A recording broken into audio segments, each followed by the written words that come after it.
ಇದನ್ನು ಕಾರ್ಪೊರೇಷನಲ್ಲಿ ವಿಚಾರಿಸಿದಾಗ ಈ ರಸ್ತೆಗೆ ಯಾವುದೇ ಹೆಸರು ಇಲ್ಲದಾಗ ಇಟ್ಕೊಳ್ಳಿ ಬಿಡ್ರಿ, ಇನ್ನೇನು ಅಧಿಕಾರದ ಕಡೆಯ ದಿನಗಳಲ್ಲಿದ್ದಾರೆ. ಒಂದು ರಸ್ತೆಗೆ ಹೆಸರು ಇಡೋದ್ರಿಂದ ಅವ್ರಿಗೇನೋ ಖುಷಿ ಸಿಗುತ್ತೆ ಅಂತಂದರೆ ಇಡ್ಲಿ ಬಿಡಿ, ಅಲ್ಲೊಂದು 2 ಆಸ್ಪತ್ರೆಗೆ ಅವ್ರು ದುಡ್ಡು ಕೊಟ್ಟಿದ್ದಾರೆ ಅಂತ ಇಷ್ಟೇ ಹೇಳಿದ್ದು. ಆದರೆ ನನ್ನ ಈ ರೀತಿಯ ಹೇಳಿಕೆಯಿಂದಾಗಿ ಬಹಳಷ್ಟು ಊಹಾಪೋಹಗಳು, ಅಚಾನಕ ಪ್ರತಾಪ್ ಸಿಂಹ ಯಾಕೆ ಮಾತಾಡ್ದ ಹೀಗೆ, ಇದುವರೆಗೂ ಸಿದ್ದರಾಮಯ್ಯನವ್ರ ಬಗ್ಗೆ ವಿರೋಧಿಸ್ಕೊಂಡು ಬಂದಿದ್ದಂಥ ವ್ಯಕ್ತಿ ಇವತ್ತೇನೋ ಸಾಫ್ಟ್ ಆದ್ನೋ ಅಂತ ಭಾಳಷ್ಟು ಜನ ಪ್ರಶ್ನೆಗಳನ್ನು, ವದಂತಿಗಳನ್ನು ಹಬ್ಬಿಸ್ತಾ ಇದ್ದಾರೆ.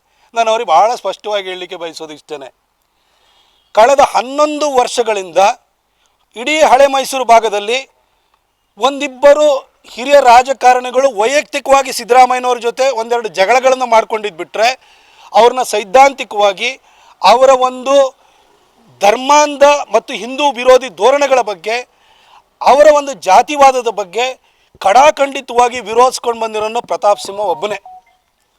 ಅವರನ್ನು ಕಳೆದ 11 ವರ್ಷಗಳಿಂದ ಸತತವಾಗಿ ನಾನು ವಿರೋಧಿಸ್ಕೊಂಡು ಬಂದಿರೋವಂಥದ್ದು ಮಾತ್ರ ಅಲ್ಲ, ಅವರ ಪ್ರಯತ್ನಗಳನ್ನು, ಒಂದಷ್ಟು ಪ್ರಯತ್ನಗಳನ್ನು ಕೂಡ ನಾನು ನಿಷ್ಫಲ ಮಾಡಿದ್ದೀನಿ.